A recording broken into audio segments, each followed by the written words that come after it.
ইসলাম চা পাতা। তো চা পাতার অফার ছিল। চা পাতাতে 400 গ্রামের চা পাতা সেখানে 40 টাকা অফ ছিল। সো এটা খুব ভালো একটা অফার, যেহেতু আমার লাগেই। তারপরে আটা, 2 কেজি আটা নিয়ে আসলাম।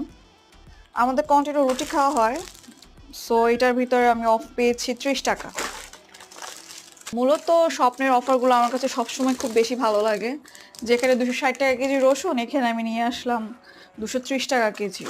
পেঁয়াজ বাইরে 130 টাকা কেজি, পেঁয়াজ আমি এখান থেকে নিয়েছি 114 টাকা করে কেজি। দেশি পেঁয়াজটা, দেশি পেঁয়াজ দিয়ে তরকারিগুলো খুব বেশি ভালো লাগে। আর পনির, কুকিং পনির 230 টাকা কেজি। এটাতে কোনো অফার ছিল না, বাট অন্যান্য জায়গায় আসলে স্লাইস করা পনিরগুলো পাওয়া যায় না। দেখা যায় যে এমনি পনিরগুলো কেটে রান্না করতে গেলে মেল্ট হয়ে যায়, বাট এগুলো হচ্ছে যেভাবে থাকবে রান্নার সময় ঠিক এভাবেই থাকে। এই জন্য এটার কোয়ালিটিটা অনেক ভালো।